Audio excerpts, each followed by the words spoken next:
Hello from West London. I'm here at Olympia. I've come for London's annual language show. It's an event I'd love to attend and I'd like to show you what's going on this year. Let's get inside. I want to take off a few layers. It's flipping freezing out here on the street. Don't worry, I won't strip down too far, but let's see what's going on.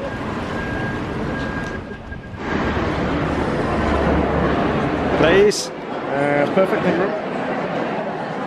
The language show aims at different audiences. There are at least three that I can identify. One of them is school teachers who are looking for a bit of networking, some continuing professional development points from some of the training and the talks that are on, and maybe looking at the latest classroom materials. Another group of people who come to the language show are people who are in the language business in the sense that they're translators or interpreters.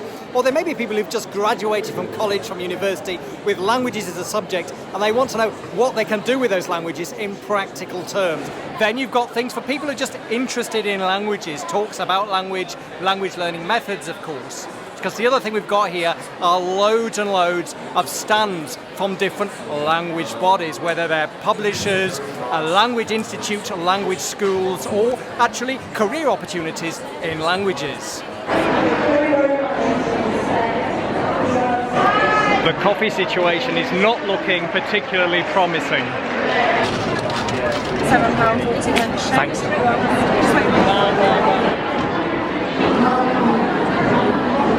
Teaching in a way that students can learn to communicate without having to think.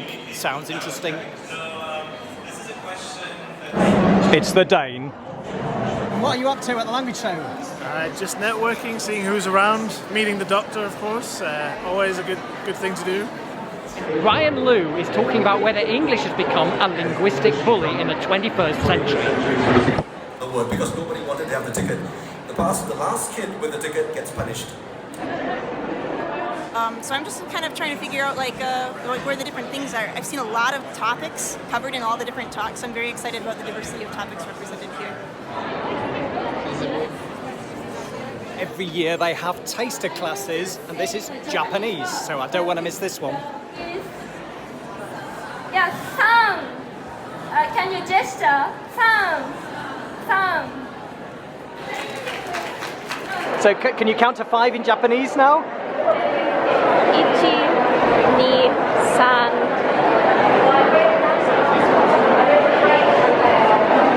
Nana, I think. I can't remember, it's terrible. Not doing too badly. Thank you very much for joining us.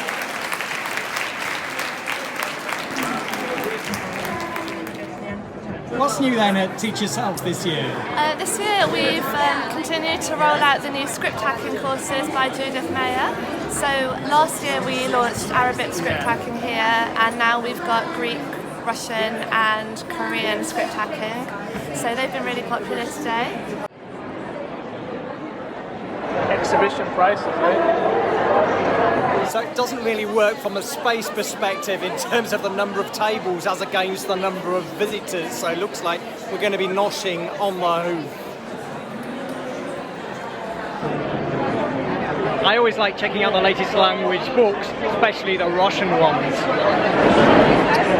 Yeah, there's been some interesting kind of workshops and different ideas to use in the class.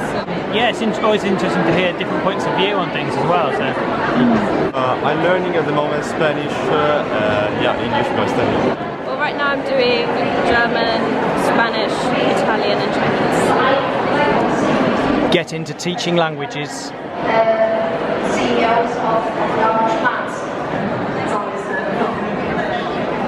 If someone's interested, what should they do to get their languages up to the level, presumably very high level, to study the discipline? The best answer to that is just go to the country of that language. So if you want to sort of brush up your German, come to Germany and just spend a few months in Germany to get your language up to speed. Apart from that, there are some standard things like watch movies and stuff, read newspapers, basically anything, but come to the country to sort of brush your language up the quickest. And you do undergraduate and postgraduate courses? Yes, we do a bachelor's in translation and we do a master's in translation and interpretation.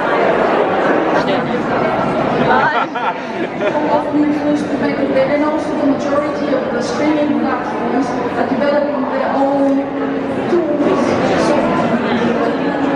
What what's new this year? Yeah, so we recently added Neapolitan. Yeah. And also Lingala is one of our recent additions. Lingala? What's Lingala? I don't know Lingala. I'm embarrassed to say. Lingala is spoken in the Congo.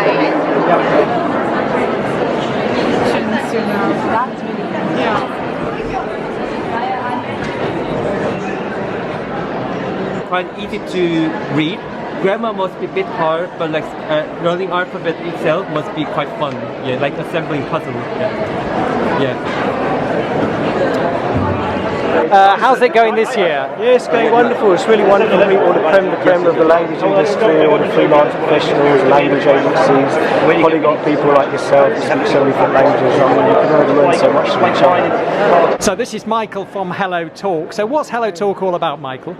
So the main purpose of Hello Talk is to connect the people through language learning and exchange. And our main feature is the chat function, so people can learn together and share culture. What's your top tip for someone starting to learn Japanese? The top tip really is don't be scared. It's a very intimidating looking language. It's got 3 scripts. It's got a very, very different grammar system to English or European languages.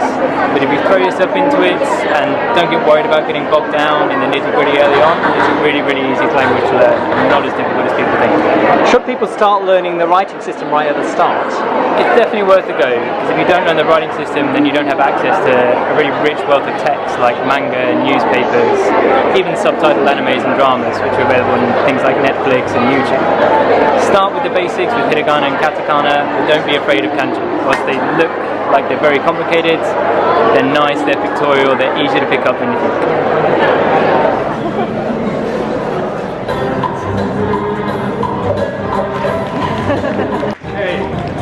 You have got a magic bar of chocolate. I hope you like it. I liked it. The energy was great, and there was a lot of participation. Yeah, everybody was very friendly, and I got to practice different languages.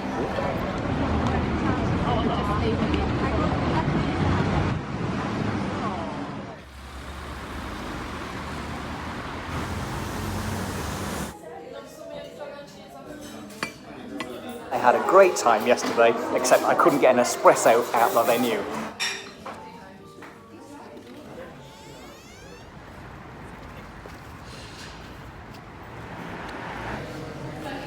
This year, Michelle is talking about how to be fluent for travel in 10 steps. Nice way to say, hit the ground running. Start with greeting first, just to sort of see what sort of reaction you get.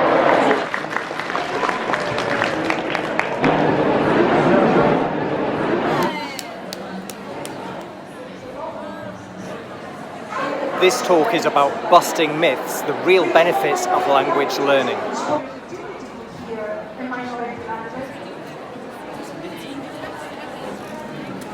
When I say bilingual children, at Saint-Jérôme, we only have 4 children of the top cohort who speak French at home. A taster lesson in Welsh. Rydw i'n hoffi coffee. I like coffee. Rydw i'n hoffi coffee. Ac eto, rydw i'n hoffi coffee. Remember to roll that R as well, okay? Which you guys are going to this is my lead. As well, there you go. So that's the idea behind it. But of course, Bai noski, merezi dudaela. Zeren euskara oso hizkuntza polita da, desberdina eta oso polita da hitz egitea. What's the most important thing before you go travelling? Okay, so start with the 80-20 rule. So what 20% of the vocabulary that you'll need should cover you for 80% of the situations that you'll find yourself in when you go travelling. So start with that and then work backwards. This talk is called In Defense of Latin. And how does the Esperanto experience compare as a learner? As a learner, it's certainly a lot easier. The grammar is a lot more straightforward than it ever was in French. The vocabulary is easier, the pronunciation is more straightforward. It's definitely the easiest language I've ever put my mind to learning, and it's the one in which I can say the most complex things.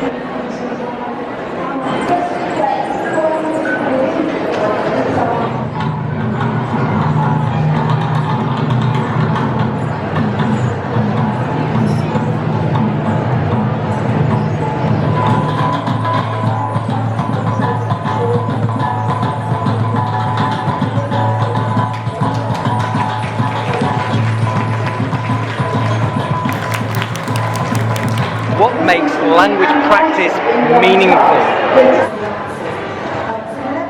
But yeah, it's just really good to get some inspiration and ideas that I can use in my own learning. So it's been fascinating.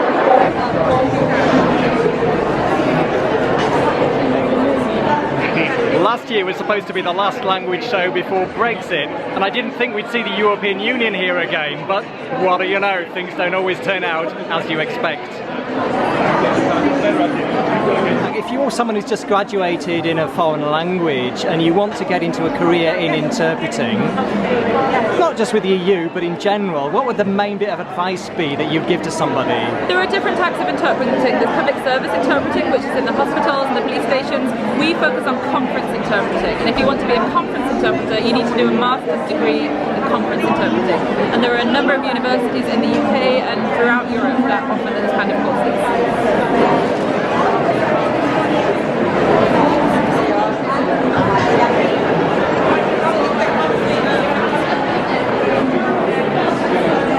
Victoria, you're German, but you've got Irish written on your bag. Why is that? Because I went to Ireland a few weeks ago. What's the best piece of advice you would give to someone who's starting to learn Russian? Well, never give up. Try to practice as much as you can. Don't focus on your mistakes. Start implementing that little that you know immediately. Start practicing. Russians in general, the native speakers, they're very happy when we see someone who is at least trying to say something in Russian. We will never humiliate you or laugh at you. We will be really offering a lot of support.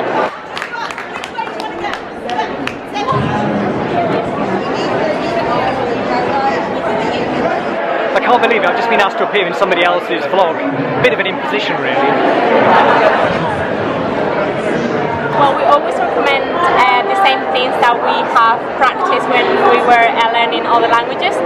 For example, listening to music in Spanish, watching maybe Spanish television shows or series that they can easily find nowadays in Netflix, for example. There are pretty good ones like La Casa de Papel, which we love, and getting immersed in that culture, and if they can, obviously traveling to Spain and getting to know that culture. Yeah, correct. Gracias. It's time for me to go now, but the language lessons are still going on. People are milling around the stands. If you like what you saw, maybe check out the website of the language show for next year. This year it was free. I just had to download a ticket, sort of register and download a ticket on the website. So probably be the same next year. Check it out and see you soon again here on the channel. Bye.